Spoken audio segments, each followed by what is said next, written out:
اس کے ساتھ ان کے بچوں کو بھی تعلیم و تربیت دینے کی ضرورت ہے. ان کے جو کفالت بچے ہیں بینک مانگنے والوں کے, ان کی تعلیم و تربیت کا اہتمام کیا جائے. مگر بدقسمتی سے ماضی میں اگر ہم دیکھیں یہاں پہ بلوچستان میں یہ ادارے کوئٹہ کے حد تک تو ایسے ادارے ہوا کرتے تھے جو کہ بھیک مانگنے والوں کی بحالی کا کام کرتے تھے کہ وہ یہ پیشے چھوڑ کے اپنا محنت مزدوری کریں. ایسے ادارے ماضی میں ہوا کرتے تھے, مگر عدم توجہ کی وجہ سے, گورنمنٹ کی عدم توجہ کی وجہ سے وہ ادارے جو ہے نا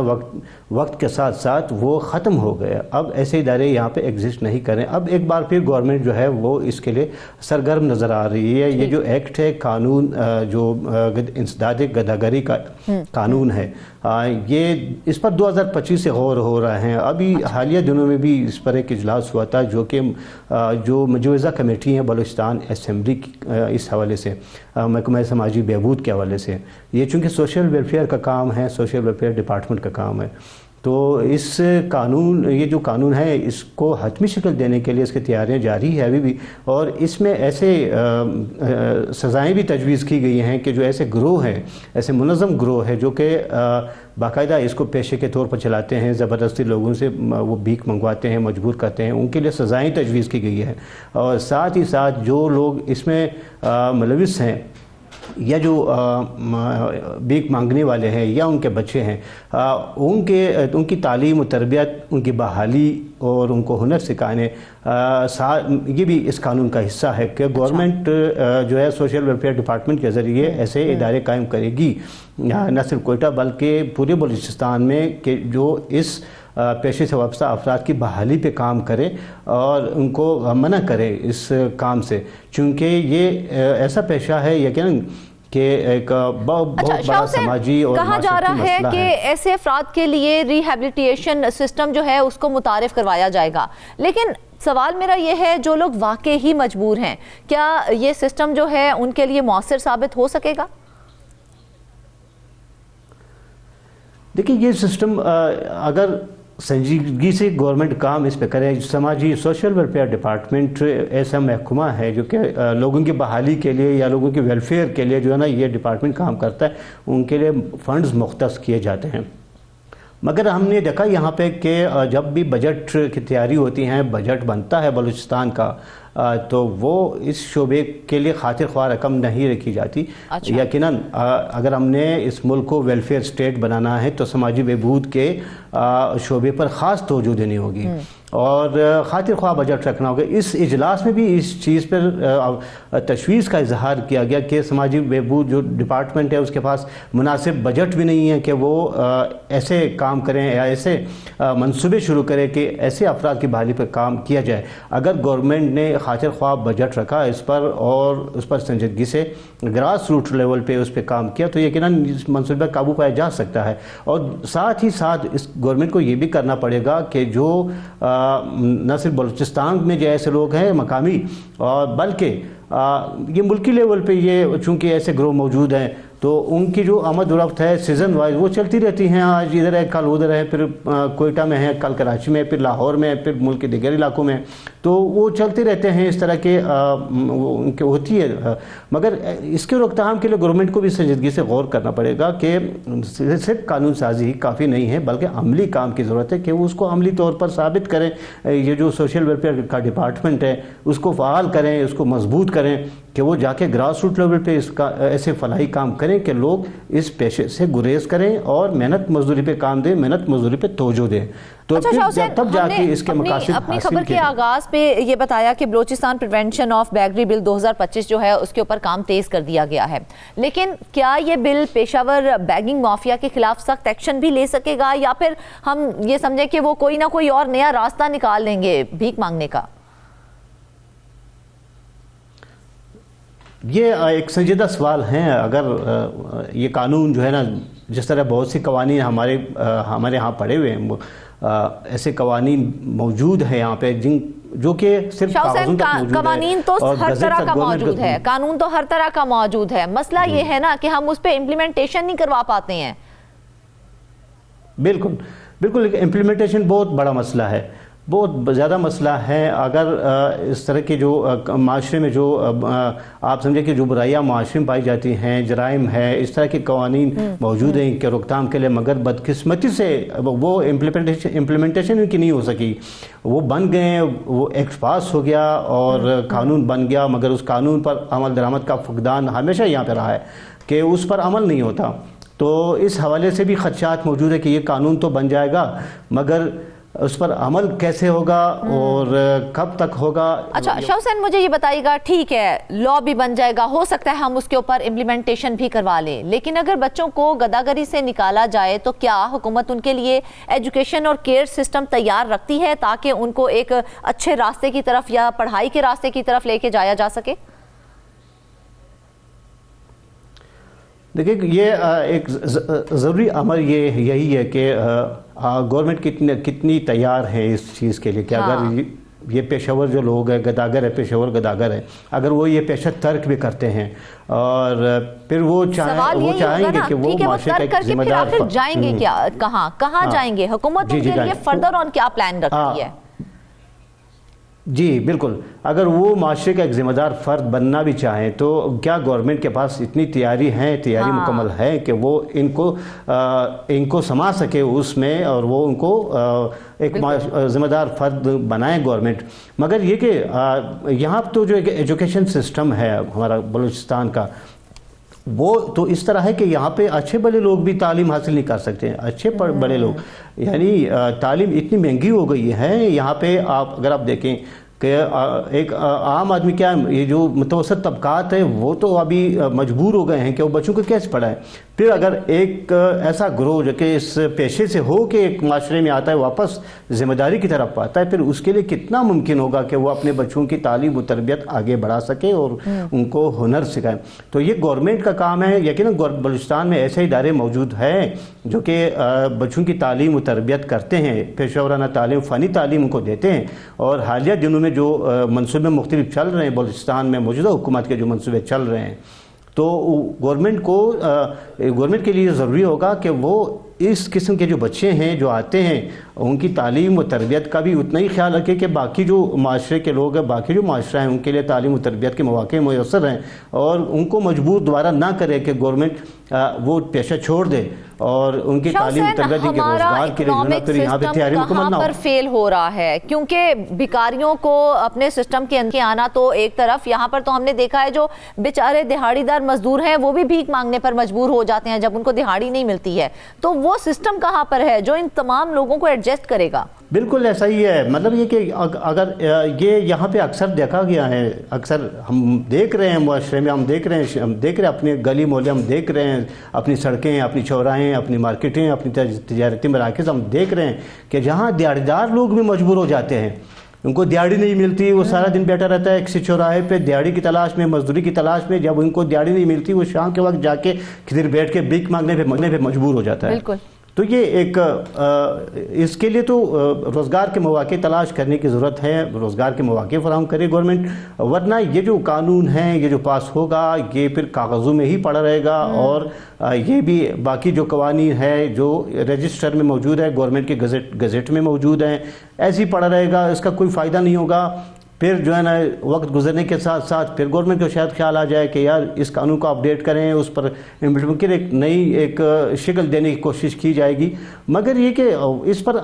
سنجیدگی سے عمل درآمد کی ضرورت ہے, خاص کر ایسے لوگوں پہ موجود دینے کی ضرورت ہے. میکنزم ہوتا ہے یہ کتنا سٹرونگ ہے حکومت کا تاکہ اس بل کے اوپر عمل درآمد کروایا جا سکے, کس طرح سے اس کو واضح کریں گے حکومت والے؟ دیکھیں, سوشل ویلفیئر ڈپارٹمنٹ کا اپنا ایک میکنزم موجود ہے. محکمہ سماجی بہبود, ان کے پاس مختلف پروگرامز چل رہے ہیں, ان کے پاس تعلیم کے بھی ایک الگ سے ادارے چل رہے ہیں جو کہ سوشل ویلفیئر ڈپارٹمنٹ خود چلا رہی ہے, اپنے بجٹ سے چلا رہی ہے, جو بجٹ ان کے لیے مختص ہیں مختلف شعبوں میں. ایجوکیشن سسٹم ہے, معذوروں کی تعلیم کے لیے ایجوکیشن سسٹم الگ سے موجود ہے, یہاں پہ سوشل ویلفیئر ڈپارٹمنٹ چلا رہا ہے. اور اس کے علاوہ تو یقیناً ایسے جو لوگ آئیں گے واپس ہمارے معاشرے میں اس پیشے کو ترک کرنے کے بعد, ان کے لیے بھی خصوصی ادارے قائم کیے جائیں گے. اور اس بل میں ہے کہ جو سرکاری منظور شدہ فلاحی ادارے ہیں، اس بل کا حصہ ہے یہ کہ جو سرکاری منظور شدہ فلاحی ادارے ہیں ایسے لوگوں کو اور ان کے بچوں کو ان اداروں میں نگہداشت فراہم کی جائے گی، ان کا رہائش کا بندوبست وہاں پہ کیا جائے گا، ان کو وہاں پہ تعلیم دی جائے گی، ان کی تربیت دی جائے گی۔ تو ایسے اداروں کو پھر گورنمنٹ کو مضبوط بنانا پڑے گا، اور یہ منصوبہ بیچ میں ترک جو ہے نا نہیں ہونا چاہیے کہ جس طرح کام چلتے ہیں گورنمنٹ کے، ایک منصوبہ شروع ہوتا ہے وہ مکمل نہیں ہوتا، پھر وہ بیچ میں رک جاتا ہے، پھر نئے منصوبے آ جاتے ہیں، تو اس طرح پھر یہ تو منصوبہ ہی ناکام ہوگا اور یہ قانون بھی ناکام ہوگا۔ تو اس بل کا حصہ ہے کہ سرکاری جو منظور شدہ ادارے۔ ٹھیک، ایک اور بڑا اہم سوال ہے میرا، مجھے یہ بتائیے، کیونکہ ہم نے دیکھا ہے کہ کئی بار یہ جو بھکاری ہوتے ہیں نا، یہ اس کے پیچھے پورا ایک منظم مافیا ہوتا ہے جو ان سے یہ سارا کام کروا رہا ہوتا ہے، تو کیا ان لوگوں سے نمٹنے کے لیے کیا پولیس اور متعلقہ اداروں کو اس مسئلے سے نمٹنے کے لیے ٹریننگ اور ریسورسز دیے جائیں گے؟ جی، یہ اس قانون کا حصہ ہیں کہ جو ایسے گروہ ہیں جو کہ لوگوں کو زبردستی جو ہے نا وہ بھیک مانگنے پہ مجبور کرتے ہیں، ہم دیکھ رہے ہیں کہ ایسے گروہ بالکل ایکٹیو ہے لوگ شہر ہمارے معاشرے میں، کہ وہ باقاعدہ طور پر لوگوں کو جو جا کے کسی چوراہے پہ بٹھا دیتے ہیں، ان کو ان کے مصنوعی معذوری ظاہر کرتے ہیں، ان کے ہاتھوں میں جو ہے نا اسپتالوں کی جعلی پرچیاں تھما دیتے ہیں، وہ بٹھا دیتے ہیں، اور پھر جا کے وہ جو ان کے جو پیسے ہوتے ہیں جو جمع ہوتے ہیں، بھیک کے جو پیسے ہوتے ہیں، وہ پھر جا کے ایک میکانزم کے تحت وہ ان لوگوں کو بھی دے دیتے ہیں اور خود بھی جو ہے نا اپنے منصوبے آگے بڑھا دیتے ہیں۔ تو اس قسم کے گروہوں سے نمٹنے کے لیے اس قانون میں باقاعدہ سزائیں تجویز کی گئی ہیں، اور ان سزاؤں پر عمل درآمد کے لیے نہ صرف پولیس کے ایکٹیو کیا جائے گا بلکہ جو دیگر ادارے ہیں ان کو بھی ایکٹیو کیا جائے گا، اور وہ سب اس قانون کا حصہ ہیں۔ تو اب ہم منتظر ہیں کہ یہ قانون مکمل کہ عوام کو کس طرح سے ایجوکیٹ کیا جائے گا۔ ٹھیک ہے، آپ نے پولیس کو بھی ٹریننگ دے دی، ان کو کہہ دیا کہ ان لوگوں کے خلاف جو ہے وہ کارروائی کرنی ہے، لیکن وہ عوام جو ان کی مدد کرتے ہیں، جو ان کو بھیک دیتے ہیں، ان کو کس طرح سے اویئرنیس دی جائے گی کہ وہ پیشہ ور گداگروں کی حوصلہ شکنی کر سکیں؟ یقیناً بالکل ایک سنجیدہ سوال یہ بھی ہے کہ ہمارے معاشرے، ہمارا بحثیت ایک مجموعی جو ہمارا معاشرہ ہے وہ بھی اپنی ذمہ داریوں کا احساس کریں کہ اس قسم کے جو پیشے ہیں جو کہ سماجی مسائل پیدا کر رہے ہیں، سماجی برائیاں پیدا کر رہے ہیں، ان کو روک تھام کے لیے ہمیں مجموعی طور پر ہمیں احساس کرنا ہوگا۔ ہمارے پاس اسلامی معاشرے میں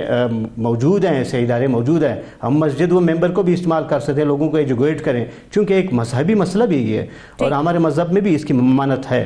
کہ وہ جا کے منبر بھی استعمال کر سکتے ہیں، لوگوں کو ایجوکیٹ کریں کہ وہ اس کی حوصلہ شکنی کریں۔ وقت ہمارے پاس، ایک چھوٹا سا جواب مجھے دے دیجئے، کیا یہ قانون جو ہے وہ صرف کوئٹہ تک محدود رہے گا یا پورے بلوچستان میں یونیفارم انفورسمنٹ ہوگی اس کی؟ نہیں، یہ صرف کوئٹہ کے لیے محدود نہیں ہوگا، چونکہ قانون بنتا پورے صوبے کے لیے بنتا ہے قانون، وہ یہ پورے صوبے میں نافذ العمل ہوگا، اور پورے صوبے میں جو ہے نا اس کے تحت جو کام ہوگا اس قانون کے تحت، اور جہاں بھی پورے بلوچستان میں جس شہر میں بھی اس قانون کو پورے صوبے میں امپلیمنٹ کیا جائے گا۔ ٹھیک ہے، یہ بل ایک اہم ضرور ہے ناظرین، لیکن اصل کامیابی اس وقت ہوگی جب قانون کے ساتھ ساتھ عملی اقدامات، عوامی شعور اور معاشی بہتری بھی ساتھ ساتھ چلیں گے، ورنہ خدشہ یہی ہے کہ گداگری کا یہ مسئلہ شکل بدل کر دوبارہ سے سامنے آ جائے گا۔ اس کے ساتھ ہی آج کے پروگرام سے بس اتنا ہی، ڈھیر ساری دعاؤں میں یاد رکھیے گا، اجازت دیجیے، اللہ حافظ۔